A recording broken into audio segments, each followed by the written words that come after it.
spiritual isolation. Let's talk about it. The universe knows that you have a frequency that is so potent, right? So potent in the point that you're either super sensitive and you take on things naturally that you just aren't aware of yet, and you still haven't learned how to understand and comprehend, but also how to protect yourself in those situations.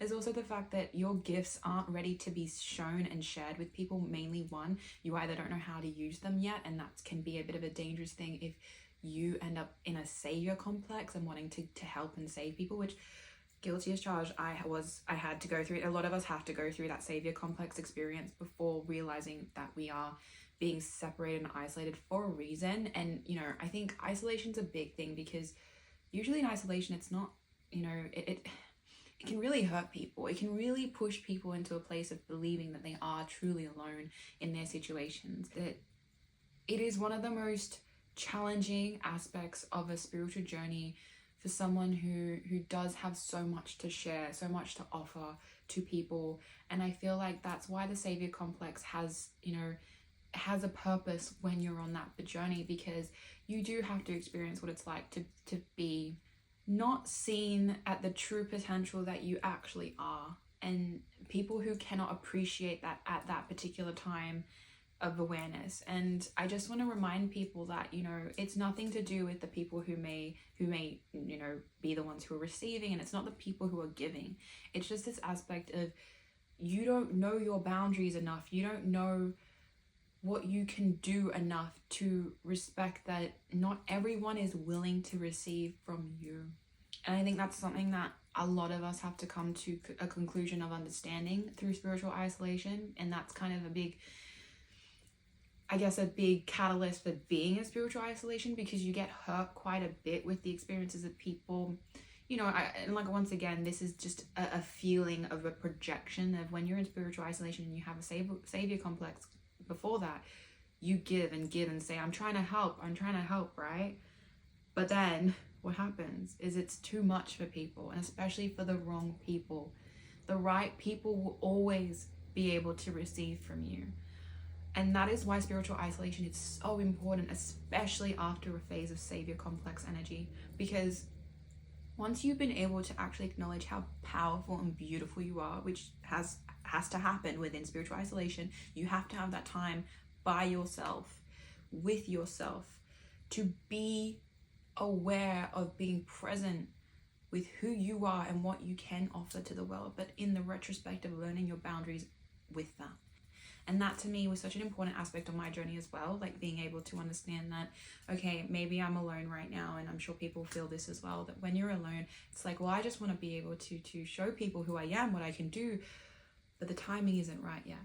And that's not a bad thing. It's just the challenging aspect of knowing it's okay to stay put in if you want to say, a hanged man energy, where you're stagnant, but you're stagnant because of spiritual reasons. So you have a space and time to cultivate who you want to become, and then project that when it's time to bring that up and bring that out into the reality of community when it's time. But I feel like a lot of the time, if you don't have that ability and that space and that that environment to really understand that about yourself, that's when savior complex just becomes even bigger. And then you're just giving all this to people who aren't ready to receive. And I just want to explain that that's why I say, like, I get it. Being in a spiritual isolation phase is not for the lighthearted, if I may say. It is for those people who are willing to do the work on themselves, to progress into the person, the soul, the changes that they were always meant to undergo, and to become more in your power, to really embrace your power, to understand that your power is sacred and that not everyone deserves to have access to it, especially the people who aren't going to respect what you can do. And that, to be honest, is what I learned through spiritual isolation. And I'm sure a lot of people have learned that as well.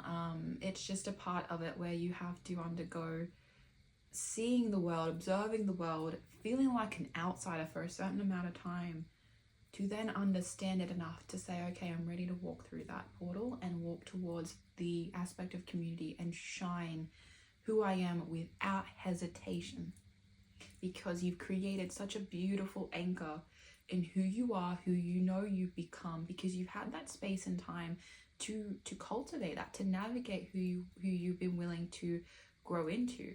And you know, once again, it's very challenging to be in that phase, to be with yourself, to really dig deep and unearth the things that you may not have been wanting to unearth.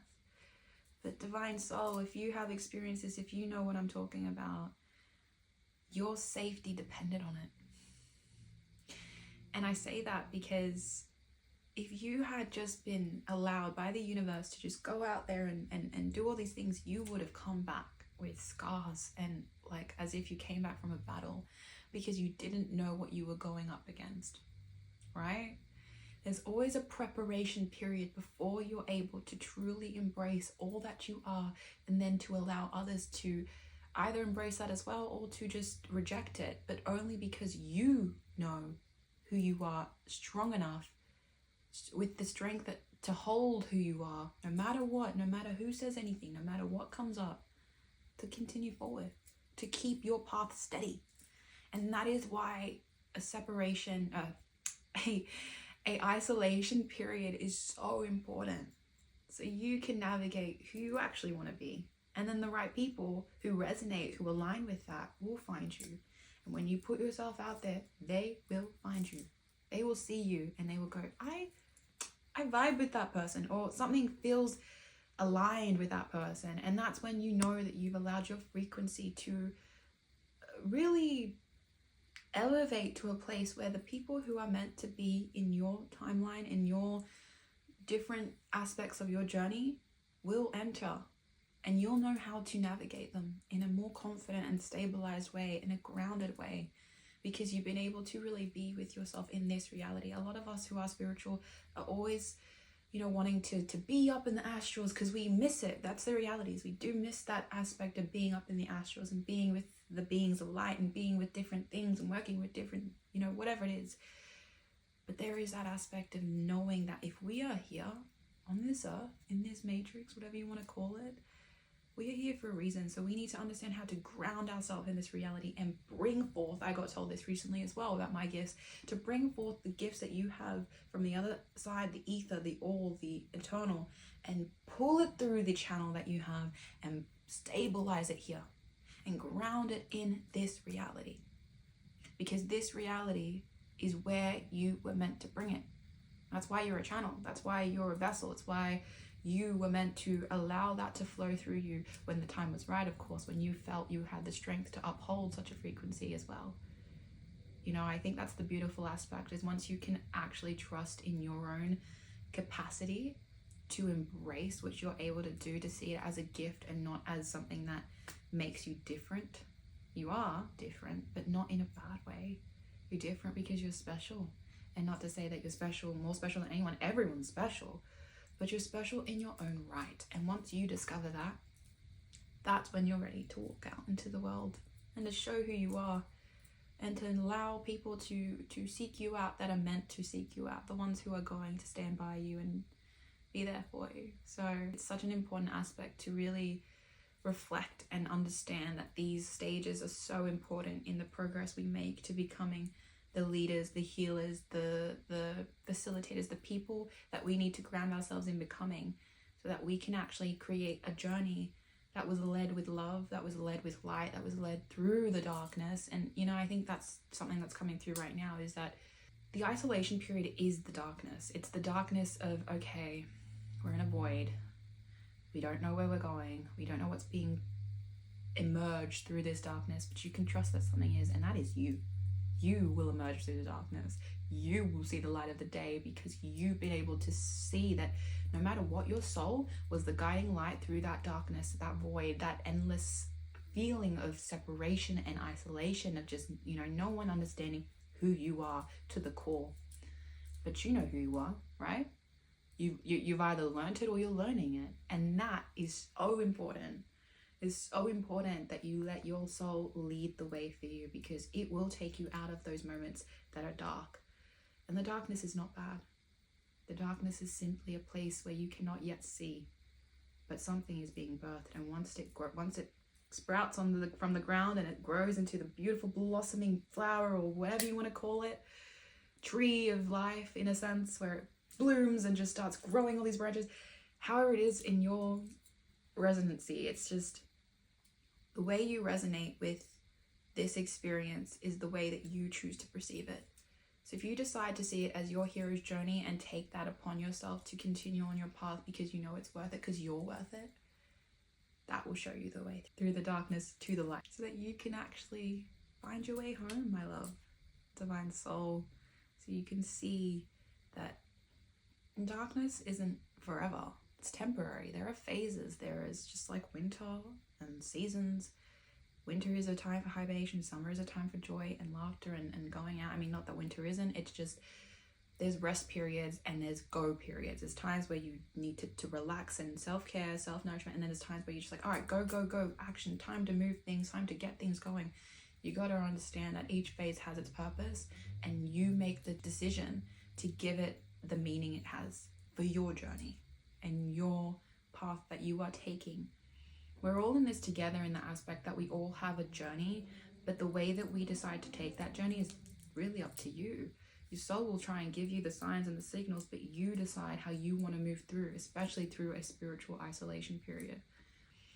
As I can confidently say to you right now, I really struggled to move through my spiritual isolation, thinking that I was alone, thinking that who would ever understand? But I know there are people who do. So if you do understand what it's like to emerge from the darkness and to be that blooming lotus flower who just knows how much potential and power they have, connect with the souls who understand, and then they will show you that they see you. I see you. I know that you, divine soul, are moving through phases that people cannot always comprehend. But just know that there are so many beings and souls who are emerging through the darkness just like you. So keep going, keep moving through the seasons. And I'm sending you so much love and light.